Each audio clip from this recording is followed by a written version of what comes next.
પંચમહાલ જિલ્લામાં પણ વિદ્યાર્થીઓને હાલાકી પડી રહી છે। બનાસકાંઠા જેવા જ હાલ છે। અહીં સમયસર એસટી બસ નથી મળતી, જેના કારણે વિદ્યાર્થીઓને પરેશાની થાય છે।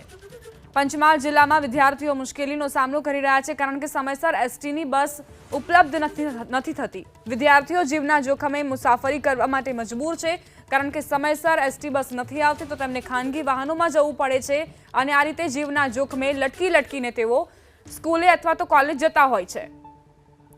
તો બનાસકાંઠા જિલ્લામાં જે પ્રકારની સમસ્યાઓ છે તે જ પ્રકારની સમસ્યા પંચમહાલમાં પણ જોવા મળી છે।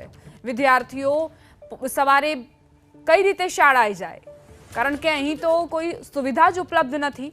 સરકારના મોટા દાવાઓ હોય છે કે ટ્રાન્સપોર્ટ સિસ્ટમ યોગ્ય રીતે ચાલી રહ્યું છે, પરંતુ બીજી તરફ હકીકત એ જ છે કે સમયસર એસટી બસની સુવિધા આ વિદ્યાર્થીઓને નથી મળતી અને એટલે જ તેમને ફરજ પડે છે, કારણ કે શાળાનો ટાઈમ તો નક્કી જ છે, 7 થી 8 વાગ્યા વચ્ચે શાળાએ પહોંચવું જ હોય છે વિદ્યાર્થીઓને। એવામાં બસ ન મળે તો તેમને ખાનગી વાહનનો સહારો લેવો પડે, ખાનગી વાહનનો ઉપયોગ કરવો પડે।